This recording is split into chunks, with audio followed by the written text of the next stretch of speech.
Bonjour, Benares, Madagascar, Antsirabe, à 170 km de la capitale Tana, 770 km environ de Tuléar, la ville où j'habite. Je suis un peu en mouvement. Je vous propose une lecture de Tchumba, dont la sortie est prévue le 15 novembre en Belgique. Tchumba. Atterri sur l'île Rouge, d'emblée s'imprègne de son odeur de terre brûlée, de sa langue chantante, agglutinante, tout en voyelles, de son rythme loin des coups d'éclat, des crises de nerfs, loin, semble-t-il, de tout état d'âme. Entre dans la file longue, lente, pour le contrôle des visas. Passe près des douaniers.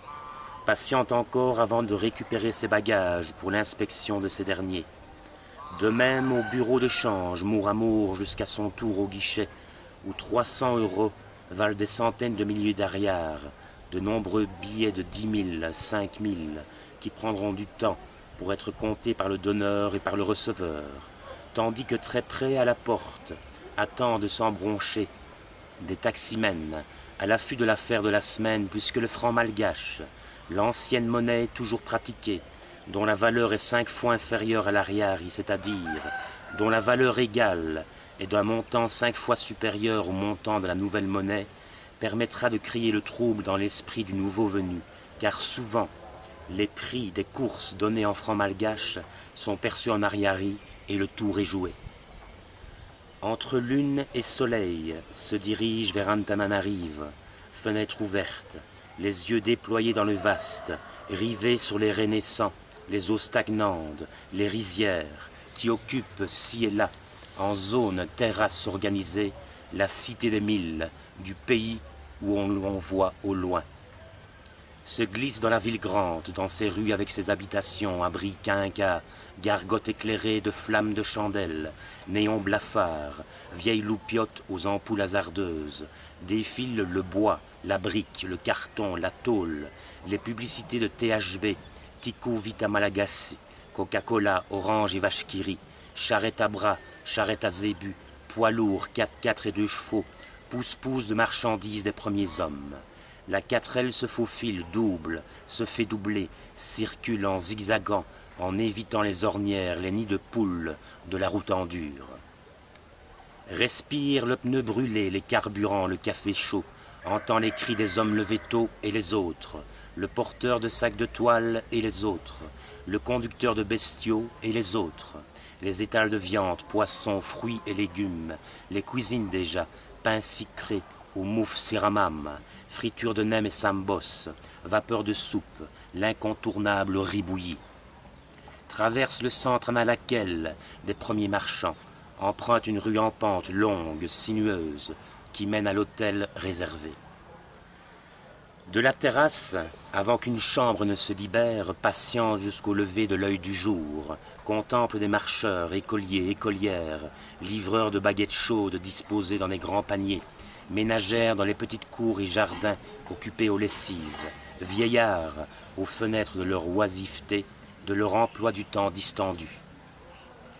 Dans la somnolence en état second, posent les premiers pas, sur sol de goudron, gravat, poussière ocre rouge, posent les premiers pas à tâtons, demi-mots grands de foulée, depuis l'hôtel, la rue qui fuit son bonhomme de chemin vers le haut de la ville.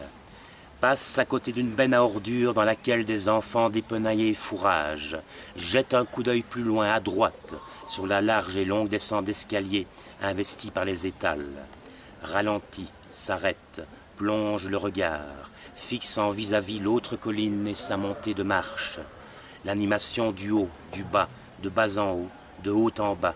Les allées et venues posent de loin tout près une foule, une activité qui bat son plein, gestes de marchandage, palabres et achats. Se remet en mouvement vers la ville haute où les maisons s'espacent. Pas à pas découvre quelques recoins verts, des terrains vagues, des jardins séchés. L'une ou l'autre descend d'escaliers plus étroites, plus secrètes, des venelles en pavé, des conduites et des fuites, des enfants qui gambadent, puis un carrefour, une montée plus abrupte, des ruelles, quelques volées de marches ci et là des sentiers, petites places. Arrive sur le plat, sur les lieux culminants, où des marmites en fer-blanc reposent sur des feux de charbon, où des bananes, des braides, des oignons, de l'ail sont présentés à même le sol ou sur des petites tables, sous des toits de tôle ou de toile. Croisent des gamins aux yeux curieux, désinvoltes, farouches, rieurs, des femmes qui allaitent, portent leur enfant dans le dos, enveloppé dans un lamba, et écoutent des chants, des voix aiguës sur aiguës, des palettes de tonalités de très grande justesse. Répond bonjour, salam, salamé, salamo, passe, flâne, tourne en rond, revient sur ses pas sans savoir. Repart quelques dizaines, centaines de mètres avec un jeune homme à l'affût de l'étranger, du vasa à guider. Arrive à une balustrade devant un vide qui surplombe la ville.